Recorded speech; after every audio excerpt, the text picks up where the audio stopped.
ஆதியாகமம் 39வது அதிகாரம். யோசேப்பு எகிப்துக்கு கொண்டு போகப்பட்டான்.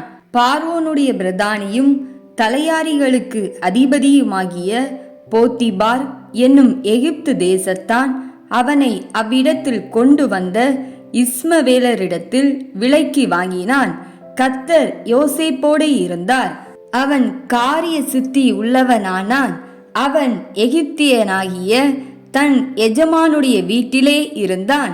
கர்த்தர் அவனோடு இருக்கிறார் என்றும் அவன் செய்கிற யாவையும் கர்த்தர் வாய்க்க பண்ணுகிறார் என்றும் அவன் எஜமான் கண்டு யோசேப்பினிடத்தில் தயவு வைத்து அவனை தனக்கு ஊழியக்காரனும் தன் வீட்டுக்கு விசாரணைக்காரனுமாக்கி தனக்கு உண்டான யாவற்றையும் அவன் கையில் ஒப்புவித்தான். அவனை தன் வீட்டுக்கும் தனக்கு உண்டான எல்லாவற்றிற்கும் விசாரணைக்காரனாக்கினது முதற்கொண்டு கர்த்தர் யோசேப்பின் நிமித்தம் அந்த எகிப்தியன் வீட்டை ஆசீர்வதித்தார். வீட்டிலும் வெளியிலும் அவனுக்கு உண்டானவைகள் எல்லாவற்றிலும் கர்த்தருடைய ஆசீர்வாதம் இருந்தது.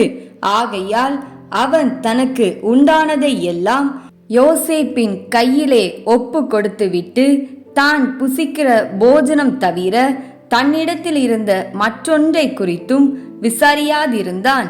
யோசேப்பு அழகான ரூபமும் சௌந்தரிய முகமும் உள்ளவனாயிருந்தான். சில நாள் சென்ற பின் அவனுடைய எஜமானின் மனைவி யோசேப்பின் மேல் கண் போட்டு என்னோடே சயனி என்றாள்.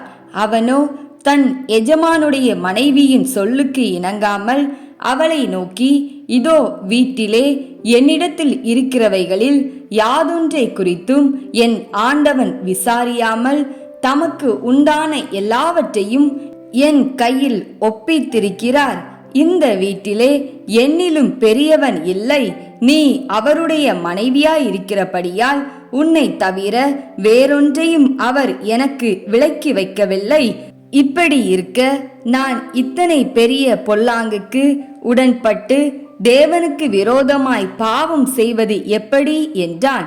அவள் நித்தம் நித்தம் யோசேப்போடு இப்படி பேசிக்கொண்டு வந்தும் அவன் அவளுடனே சயனிக்கவும் அவளுடனே இருக்கவும் சம்மதிக்கவில்லை. இப்படி இருக்கும்போது ஒரு நாள் அவன் தன் வேலையை செய்கிறதற்கு வீட்டிற்குள் போனான். வீட்டு மனிதரில் ஒருவரும் வீட்டில் இல்லை. அப்பொழுது அவள் அவனுடைய வஸ்திரத்தை பற்றி பிடித்து என்னோட சயனி என்றாள். அவனோ தன் வஸ்திரத்தை அவள் கையிலே விட்டு வெளியே ஓடி போனான்.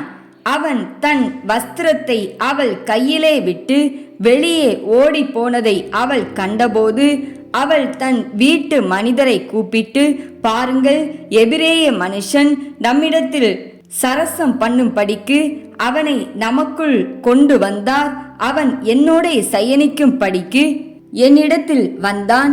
நான் மிகுந்த சத்தமிட்டு கூப்பிட்டேன். நான் சத்தமிட்டு கூப்பிடுகிறதை அவன் கேட்டு தன் வஸ்திரத்தை என்னிடத்தில் விட்டு வெளியே ஓடிப்போய் விட்டான் என்று சொன்னாள்.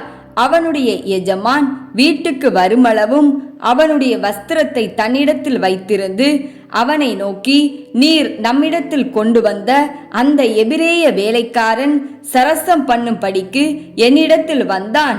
அப்பொழுது நான் சத்தமிட்டு கூப்பிட்டேன். அவன் தன் வஸ்திரத்தை என்னிடத்தில் விட்டு வெளியே ஓடி போனான் என்றாள். உம்முடைய வேலைக்காரன் எனக்கு இப்படி செய்தான் என்று தன் மனைவி தன்னோட சொன்ன வார்த்தைகளை அவனுடைய எஜமான் கேட்டபோது அவனுக்கு கோபம் மூண்டது. யோசேப்பின் எஜமான் அவனை பிடித்து ராஜாவின் கட்டளையால் காவலில் வைக்கப்பட்டவர்கள் இருக்கும் சிறைச்சாலையிலே அவனை ஒப்புவித்தான். அந்த சிறைச்சாலையில் அவன் இருந்தான். கர்த்தரோ யோசேப்போடு இருந்து அவன் மேல் கிருபை வைத்து சிறைச்சாலை தலைவனுடைய தயவு அவனுக்கு கிடைக்கும்படி செய்தார். சிறைச்சாலை தலைவன் சிறைச்சாலையில் வைக்கப்பட்ட யாவரையும் யோசேப்பின் கையிலே ஒப்புவித்தான். அங்கே அவர்கள் செய்வதெல்லாவற்றையும் யோசேப்பு செய்வித்தான். கர்த்தர் அவனோடு இருந்தபடியினாலும் அவன் எதை செய்தானோ அதை கர்த்தர் வாய்க்க பண்ணினபடியினாலும் அவன் வசமாயிருந்த யாதொன்றையும் குறித்து சிறைச்சாலை தலைவன் விசாரிக்கவில்லை.